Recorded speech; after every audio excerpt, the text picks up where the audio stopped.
Terima kasih Anda masih bersama kami dalam Prime Time. Pemirsa, kasus positif COVID-19 di Indonesia hari ini bertambah sebanyak 8.369 orang. Ini merupakan rekor tertinggi yang pernah dicapai sejak pertama kasus COVID-19 ditemui di Indonesia, sehingga menjadi angka kasus positif COVID di Indonesia secara kumulatif sebanyak 557.877. Sementara 3.673 orang dinyatakan sembuh. Hari ini juga terdapat tambahan angka kematian akibat COVID-19 sebanyak 156 orang. Berikut tren COVID-19 secara nasional dalam sepekan terakhir.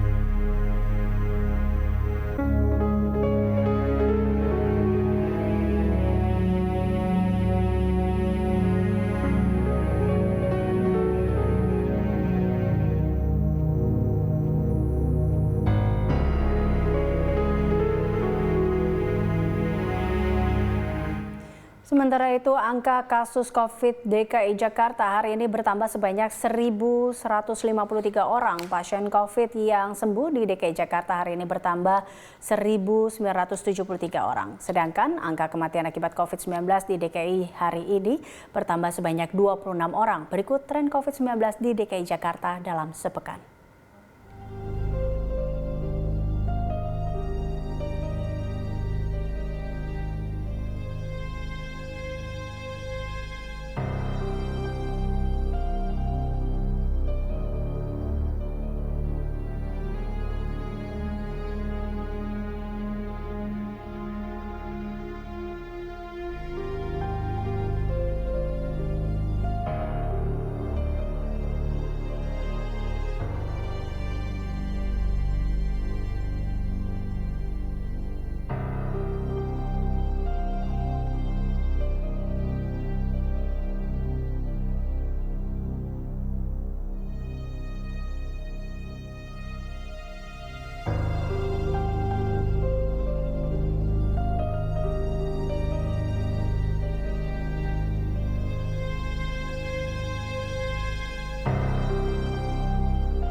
Pasca ditemukannya seorang pegawai yang terkonfirmasi positif COVID-19, kantor Kelurahan Karanganyar Sawah Besar, Jakarta Pusat ditutup sementara selama 3 hari ke depan.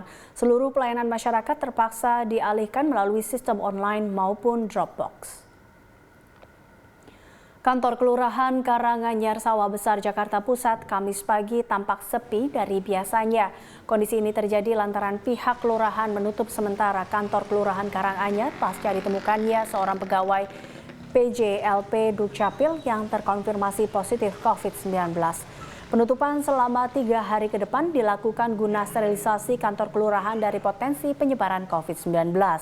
Penutupan selama 3 hari ini membuat pelayanan dilakukan meski melalui online dan sistem Dropbox.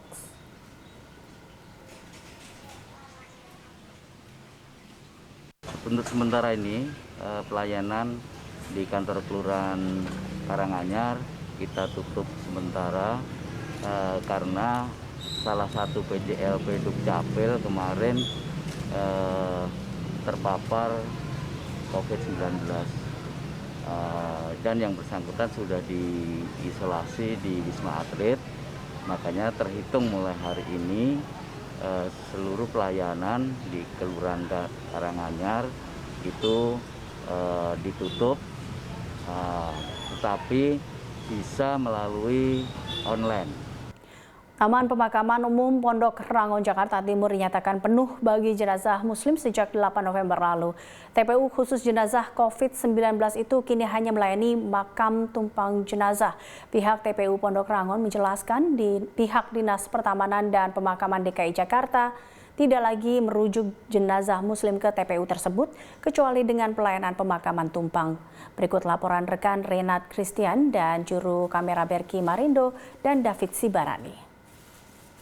Tingkat keterisian di beberapa tempat pemakaman umum di daerah di DKI Jakarta memang mengalami kepenuhan. Salah satunya di TPU Pondok Rangon, di mana untuk beberapa blok seperti blok Muslim ini sudah cukup penuh, dan juga blok non-Muslim hanya menyisakan beberapa petak saja.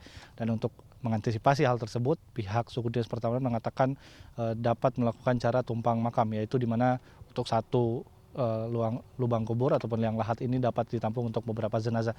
Namun memang harus ada mekanisme koordinasi antara keluarga yang ingin memakamkan sanak saudaranya dengan keluarga yang memiliki jenazah yang telah dikubur terlebih dahulu, agar nantinya koordinasi ini ataupun hal ini dapat terjalin dengan baik.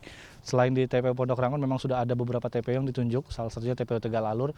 TPU Tegal Alur ini juga sudah diperluas beberapa kali, di mana ini juga menjadi salah satu TPU yang ditunjuk untuk melakukan protap pemakaman COVID-19. Dan satu lagi, pemerintah DKI Jakarta juga mewacanakan pembukaan lahan TPU baru di daerah Rorotan, Jakarta Utara, agar nantinya antisipasi penuhnya pemakaman protap COVID-19 sebelum akhir 2020 ini dapat dikelola dengan baik, mengingat untuk TPU Pondok Rangon sebagai salah satu TPU paling besar di Provinsi DKI Jakarta sudah mulai penuh, dan diprediksi dalam beberapa bulan ke depan akan tidak dapat lagi menampung masyarakat yang menjadi korban meninggal dunia akibat COVID-19, baik di blok Muslim dan blok non-Muslim.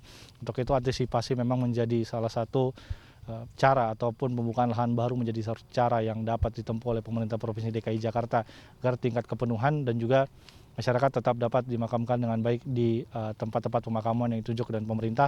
Dan juga kita menghimbau juga masyarakat tetap menerapkan protokol kesehatan agar kasus positif ataupun wabah ini segera melambat dan bisa dapat diselesaikan dengan baik di Indonesia. Renat Christian, Hengki Haryanto, David Sibarani, Berita 1, Jakarta. Sebanyak 33 orang guru Madrasah Aliyah Negeri 22 Palmerah, Jakarta Barat terkonfirmasi positif COVID-19 usai mengikuti agenda wisata di Yogyakarta dan Semarang dalam rangka purna tugas kepala sekolah yang lama. Ke-33 orang guru sekolah tersebut kini tengah menjalani isolasi mandiri. Pasca informasi adanya kasus positif COVID-19 yang dialami 33 orang guru sekolah Madrasah Aliyah Negeri 22 Palmerah, Jakarta Barat, pihak Satgas Penanganan COVID-19 Kecamatan Palmerah langsung melakukan sterilisasi lingkungan sekolah yang berlokasi di Jalan Kiai Haji Juanaidi, Jakarta Barat.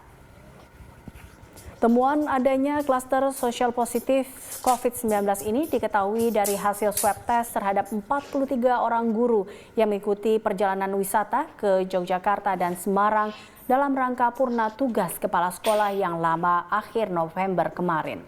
Dari hasil swab tersebut diketahui 33 orang positif, 7 orang negatif dan sisanya masih menunggu hasil.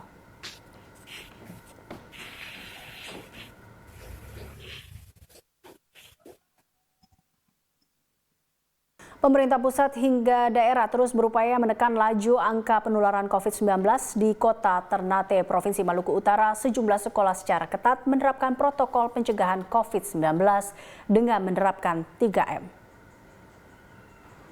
Dalam rangka menekan angka penularan COVID-19 yang terus digenjotkan oleh pemerintah pusat hingga ke daerah, termasuk dalam dunia pendidikan, seperti yang terpantau di Sekolah Dasar Negeri 1 Kota Ternate. Secara ketat memberlakukan penerapan protokol kesehatan bagi semua warga sekolah dan siswa dengan menerapkan 3M, yakni memakai masker, mencuci tangan, dan menjaga jarak. Selain itu juga, para guru wajib memberikan pesan moral kepada siswa betapa pentingnya penerapan 3M untuk dijadikan kebiasaan mereka baik di lingkungan sekolah maupun di luar sekolah. Itu mereka datang, kita menyuruh mereka untuk mencuci tangan, terus menjaga jarak, memakai masker. Pulang juga pesan moral itu kami terapkan sama mereka. Begitu pulang, cuci tangan, terus setibanya di rumah juga jangan lupa masker, cuci tangan dan jaga jarak selalu diterapkan di rumah juga. Penerapan 3M secara ketat oleh pihak sekolah ini mendapat tanggapan positif bagi para orang tua murid, di mana pihak sekolah dinilai mampu memberikan rasa aman bagi anak-anak mereka agar terhindar dari penularan COVID-19. Terima kasih kepada pihak sekolah karena dari penerapan protokol kesehatan, alhamdulillah sudah diatur sedemikian rupa, baik dari segi jam pembelajarannya sudah diatur shiftnya. Kemudian di dalam kelas pun selalu guru-guru mengingatkan untuk menggunakan masker dan mencuci tangan ketika masuk maupun keluar kelas. Sementara itu, Umar Nafar selaku Kepala Sekolah SDN 1 Kota Ternate mengatakan penerapan protokol secara ketat ini juga untuk melindungi anak-anak dari tularan COVID-19.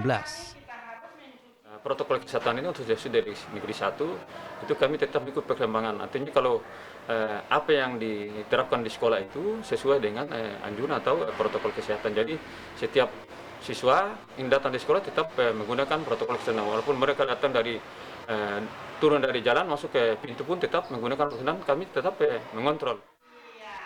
Sekolah akan dibuka secara formal dan tatap muka di tahun 2021 mendatang secara penuh. Diharapkan seluruh pihak termasuk Pemda mampu menerapkan protokol 3M secara ketat demi melindungi generasi selanjutnya. Sahrudin Nurdin, kontributor Berita 1, Maluku Utara. Jangan lupa pemirsa, ingat pesan ibu. Wajib untuk selalu memakai masker, wajib menjaga jarak, dan wajib menghindari kerumunan, serta wajib mencuci tangan dengan sabun.